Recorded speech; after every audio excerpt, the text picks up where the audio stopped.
두 군데입니다. 요한복음 21장 2절부터 6절까지 말씀과 15절부터 17절 말씀입니다. 저 여러분이 한 절씩 교도하도록 하겠습니다. 2절부터 6절 먼저 교도하도록 하겠습니다. 신약성경 제가 가진 성경으로는 184페이지에 있습니다. 교도하도록 하겠습니다. 시몬 베드로와 디두모라 하는 도마와 갈릴리 가나 사람 나다나엘과 세베대의 아들들과 또 다른 제자 둘이 함께 있더니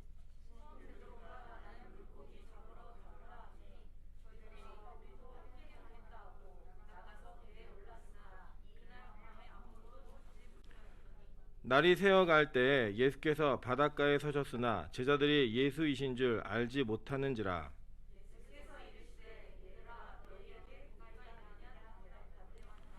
이르시되 그물을 배 오른편에 던지라 그리하면 잡으리라 하시니 이에 던졌더니 물고기가 많아 그물을 들 수 없더라. 우리 15절 17절 보도록 하겠습니다. 15절 여러분 읽도록 하겠습니다. 시작.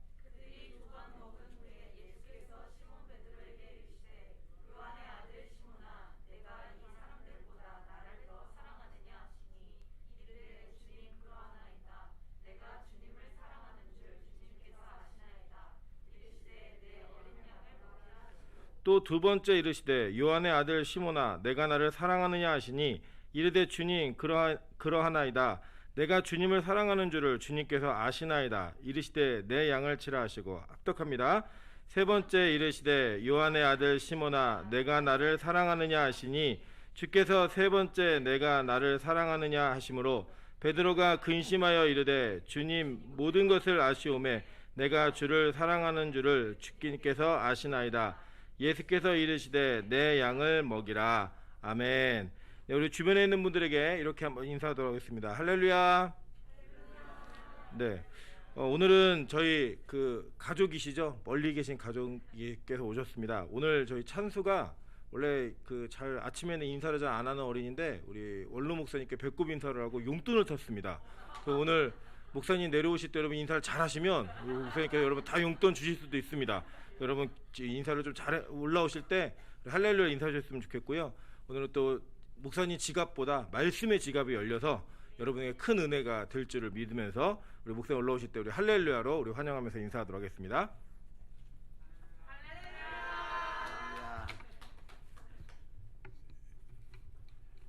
옛날에는 요 밑에 단이 좀 있었는데 이제는 단이 없는 상황에서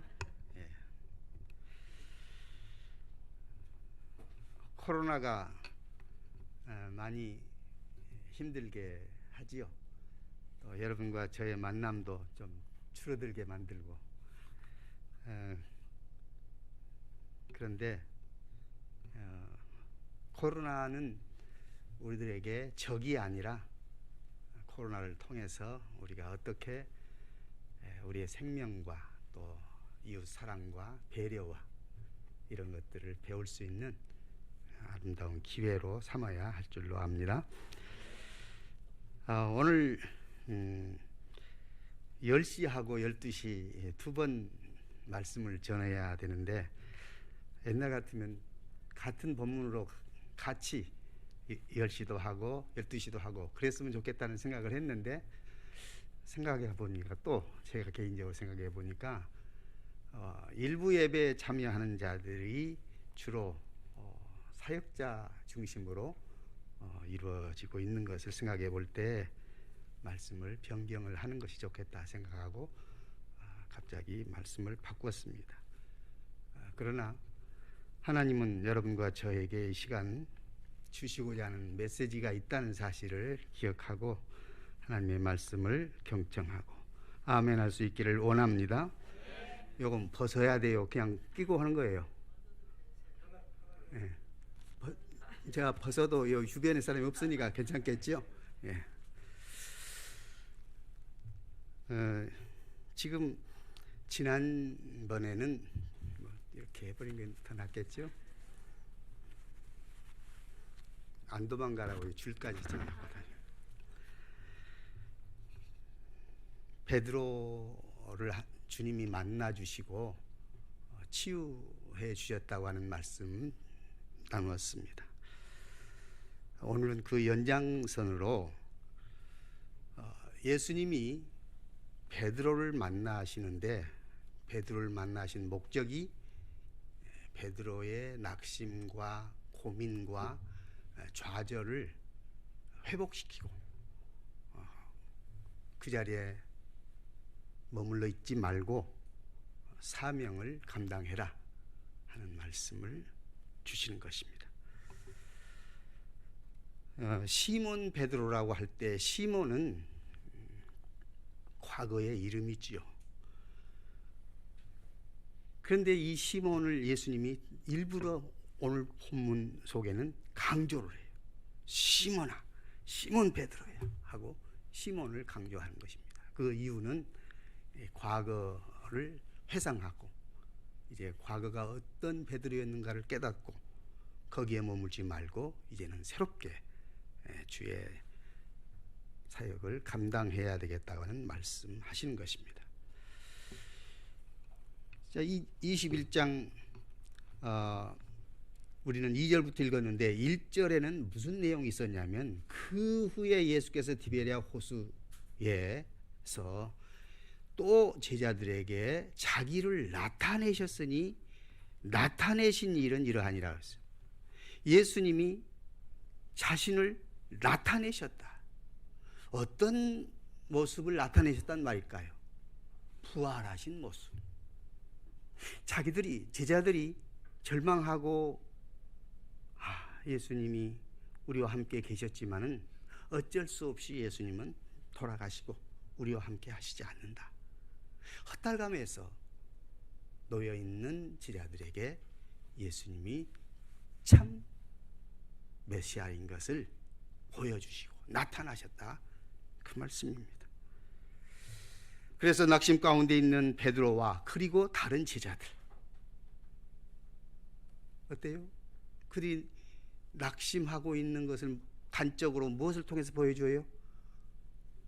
나 고기 잡으러 간다 베드로가 그러니까 다른 제자들도 나도 같이 가자는 것이죠.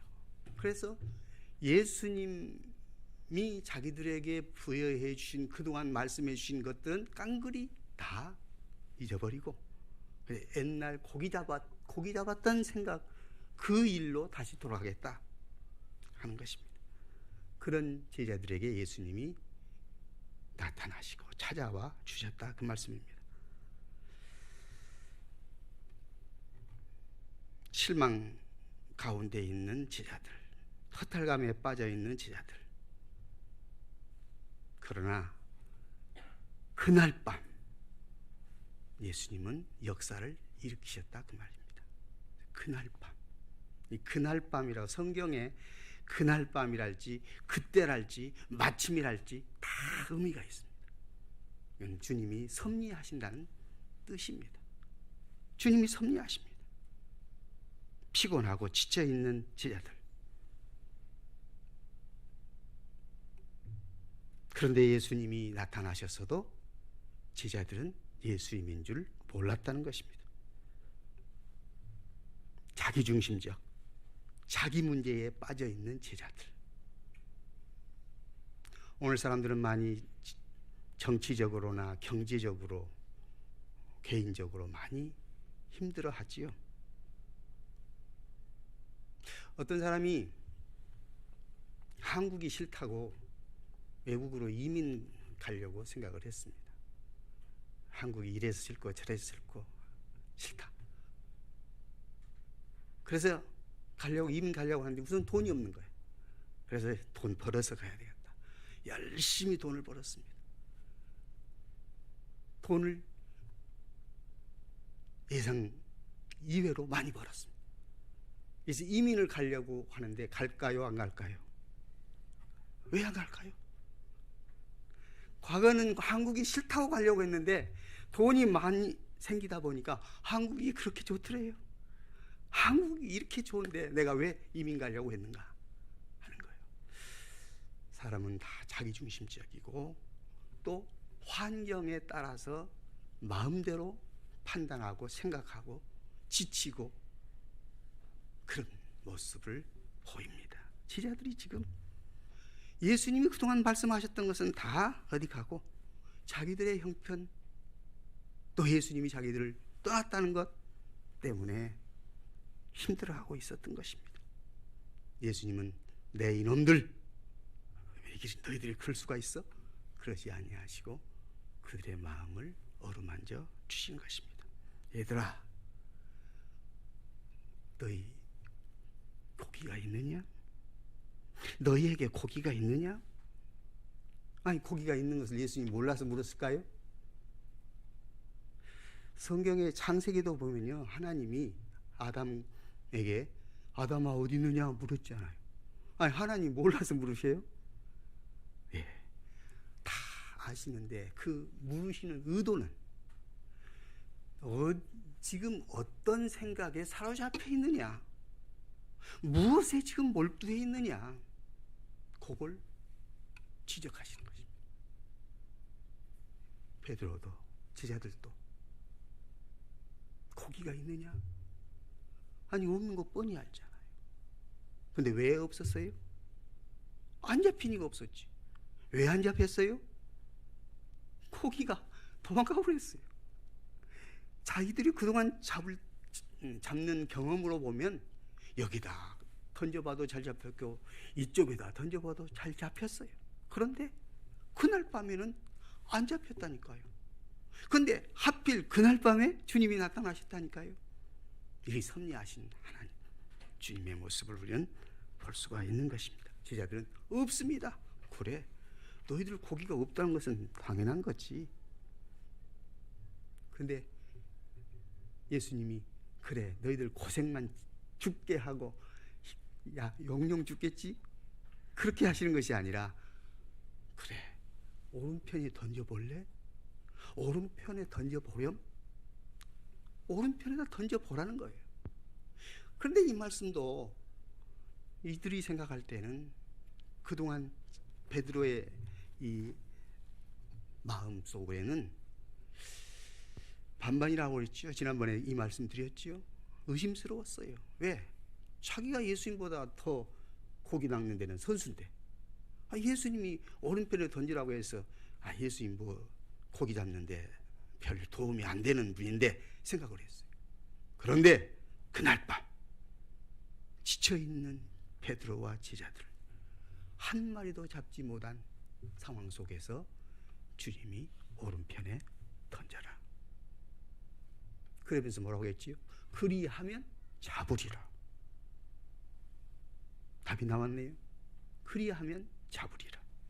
그래서 비록 내키지 않았어도 던졌더니 그물을 들 수 없을 정도로 고기가 잡혔다 하는 사실입니다.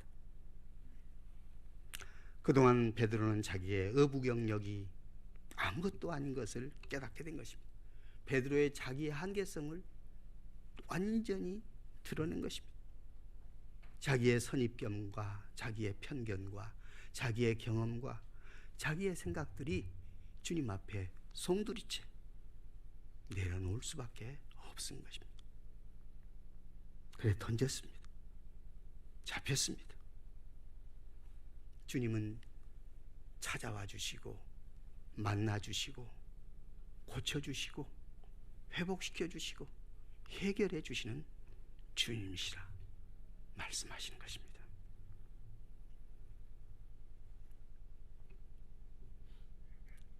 베드로는 그동안 주님을 모른다고 부인도 했을 뿐만 아니라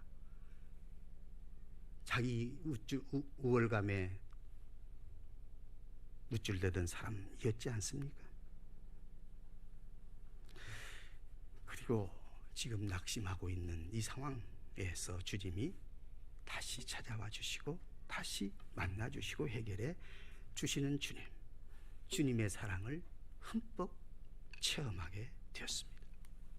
진정한 주님의 사랑이 뭔가를 깨닫게 되었습니다. 이제 15절부터 15절에 17절까지 예수님이 네가 나를 사랑하냐? 베드로에게 단도직입적으로 묻으셨습니다. 주님이 나를 사랑해 주셨는데 내가 주님의 사랑을 알고 깨달았는데, 그런데 주님이 직접 네가 나를 사랑한다고 했을 때에 솔직히 자신이 없었습니다. 하지만 주님의 사랑을 체험한 이후에, 주님의 사랑을 깨달은 이후에 내가 주님 사랑하지 않는다고 말할 수가 없었다는 사실입니다. 주님 사랑합니다. 정말 주님 사랑합니다. 내가 주님 사랑하는 줄 주님이 아시지 않습니까? 주님이 아시지 않습니까? 그래, 정말 사랑한단 말이지? 그러면 내 양을 먹여, 내 양을 쳐. 그렇게 말씀하셨습니다. 주님이 우리를 사랑하신 목적, 우리를 구원하시고 우리를 사랑하신 그 사랑의 궁극적인 목적은 주님의 양을 치라는 것입니다. 한 사람도 외에 없습니다. 우리는 다 주님의 양임과 동시에 주님의 양을 치는 양이 되어야 하는 것입니다.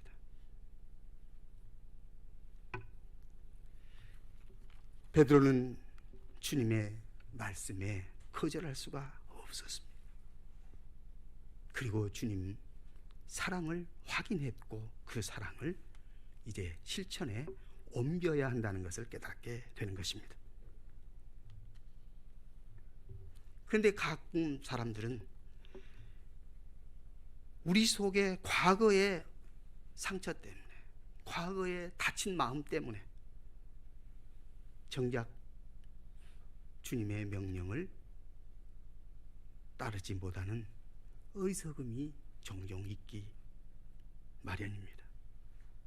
우리는 더 이상 과거의 상처에 매여 있을 이유가 없습니다. 주님은 다 용서해 주셨고 치료해 주셨고 회복해 주셨습니다. 그러기에 주님의 음성을 오늘 또 들으면서 주님의 은혜에 감사하면서 주님의 말씀에 순종해야 될 줄 압니다. 우리는 주님 앞에 이제 마음을 열어야 됩니다. 사나 죽으나 나는 주님 것입니다. 나는 주님 사랑합니다. 늘 고백하고 주님 나에게 주의 양을 치라고 말씀하신 그 말씀 따라 양을 치겠습니다. 고백할 수 있기를 원합니다. 네, 주님, 내가 주님을 사랑합니다. 내가 주님을 사랑하고 있음을 주님이 잘 아시지 않습니까? 그러니 내가 주님의 명령에 즐거움으로 감사함으로 따르겠습니다. 주님을 사랑한다면 주님이 말씀하신 내 양을 먹이라고 하시는 그 말씀 명심해야 할 것입니다. 그러면 내 양은 과연 어떤 양이 주님의 양일까요? 주님은 분명히 주님의 양을 먹이라고 그랬잖아요. 그러니까 우리는 자칫하면 자기가 제일 더 전도했거나 자기가 도와주는 사람이 있다면 그 사람이 내 양인 것처럼 착각을 하는데 절대로 내 양은 없습니다. 다 주님의 양입니다. 우리는 절적으로 주님의 양을 우리가 쳐야 된대요. 그렇다면 주님의 양이 지금 어떤 상태에 있기에 이 양을 치라고 말씀하시냐 그 말이죠. 베드로처럼 제자들처럼 그동안 예수님을 3년 동안이나 따라다녔어도 지쳐있고 고갈되어 있고 피곤한 영혼들, 그들을 먹이라고, 그들을 치라고 주님 말씀하시는 것입니다. 여러 종류가 있을 수 있지만은 믿음이 약한 사람, 미성숙한 성도, 이 양을 우리는 돌봐야 됩니다. 또 연약하고 미성숙하고 그런 성도만이 아니라 이미 든든하게 서 있고 기존의 그런 성도들도, 건강한 성도들도 우리는 서로 교제하고 주의 말씀으로 함께 양육을 받고 그런 모습이 오늘 내 양을 치라고 하는 주님의 음성임을 깨달아야 할 것입니다. 먹이라는 것은 뭐이고 치라는 것이 뭘까요? 같은 말이지만은 자세히 생각해 보세요. 먹이는 것은 음식을 조달하는 것이 먹이는 거 아니에요. 음식을 제공하는 것이.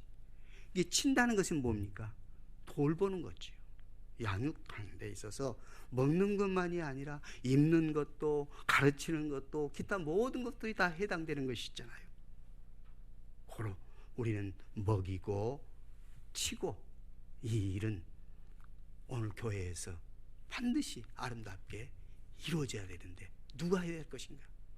주님의 사랑을 받은 내가 감당해야 한다는 말씀입니다. 오늘 주의 사랑하는 사역자들, 오늘 주의 일꾼들, 모든 성도들, 주님이 네가 나를 사랑하느냐 물으실 때에 예, 제가 주님 사랑하는 줄 주님이 아시지 않아요? 그래, 내 양을 쳐? 예, 주님의 양을 제가 치겠습니다. 적극적으로 순종할 수 있기를 원합니다. 누가 그 삶을 보장해 줄까? 오늘 또 주님이 우리의 마음, 우리의 모든 형편을 하나하나 살펴보신 것입니다. 그러므로 주의 양을 칠 때 있어서 몇 가지 자기 점검을 늘 하면서 주의 양을 치는 것이 좋습니다.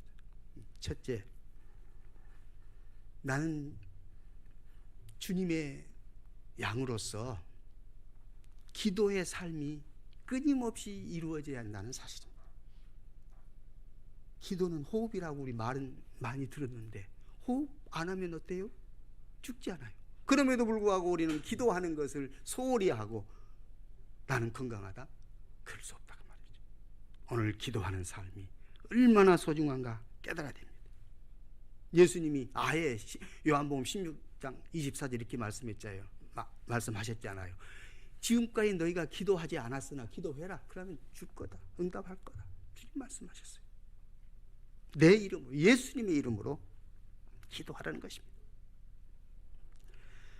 두 번째, 말씀을 내가 먹고 소화시키고 적용할 수 있는 단계가 돼야 됩니다. 그래서 매일매일 우리는 하나님의 말씀을 묵상해야 됩니다. 읽고 묵상하고 때로는 암송하면 참 좋더라고요. 특히 이제 그 젊은 형제들은, 자매들은 영어로 한 절씩 암송하면 참 정말 좋아요. 왜냐하면 우리말과 영어하고는 약간의 어순도 다르지만은 뉘앙스도 달라요. 내용이 확실하게 드러나는 부분들이 많이 있어요. 그러니까 영어로 말씀을 암송하면서 하나님이 오늘 나에게 허락하신 은혜를 사모하면서 감사하면서 말씀으로 내가 먹은 이 양식을 내 주님의 양에게 먹여주면 그보다도 더 좋을 수가 어디 있어요. 내가 확신한 것, 내가 아멘으로 화답한 것, 이 말씀을 전하고 먹이고 같이 살아가는 하나님의 거룩한 믿음의 형제 자매들이 될 수 있기를 주의 이름으로 소원합니다. 그것이 바로 성도의 교제예요. 오늘 우리는 성도의 교제라는 것은 너는 너대로 나는 나대로가 아니라요. 오늘 주 안에서 우리는 한 형제 자매, 우리는 서로 공동체 이루어가는 겁니다. 주님이 내 양을 먹이라고 말할 때에 이제 구체적으로 우리의 삶은 순종의 삶이 되어야 한다는 말씀입니다. 이것이 목양이에요. 우리는 목사님께 목양을 다 맡기는 것이 아니에요. 목사님은 전체적으로 여러분 개개인들을 다 목양을 하신데 또 여러분 개인은 여러분이 또 양을 먹이는 그 목양을 감당하라 그 말입니다. 잠언 5장에 보면 3장이죠. 3장 5절 6절에 보면 너는 마음을 다하여 여호와를 의뢰하고 내 명철을 의지하지 말라.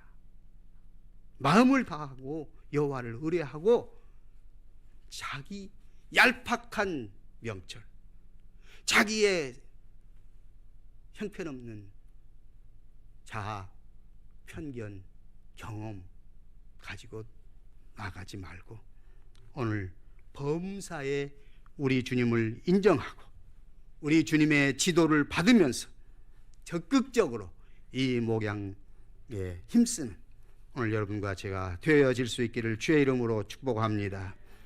우리가 목양 사역을 감당하면요, 주님이 기뻐하시고 주님이 명령하신 그 명령을 우리가 순종하는 모습을 보시고 주님은 한없이 기뻐하실 것이다, 그 말입니다. 우리가 목양을 하는 데 있어서 제일 중요한 것, 회복된 내 삶, 다시 말하면 주님의 사랑을 깨닫고 주님의 명령을 순종하고 이 삶이 우리 목양 사역이 아름답게 이루어질 수 있는 우리 빛과 소금교회 모든 성도들 되어질 수 있기를 주의 이름으로 부탁드립니다. 기도하겠습니다. 전능하시고 고마우신 하나님 아버지, 베드로와 제자들이 힘들어 지쳐 있을 때 주님 찾아와 주시고 만나 주시고 치료해 주시고 회복해 주시며 주님의 사랑을 나타내 주셨던 것 깨닫게 하시니 감사하옵나이다. 하나님, 오늘 이러한 사랑이 우리들에게도 이루어지고 있다는 사실을 생각하며 오늘도 주님의 사랑 감격하며 감사하며 그 사랑을 받은 우리, 주님을 사랑한다면 내 양을 치라, 내 양을 먹이라, 주님 말씀하신 그 말씀 순종하게 하여 주옵소서. 예수 그리스도 이름으로 기도하옵나이다. 아멘.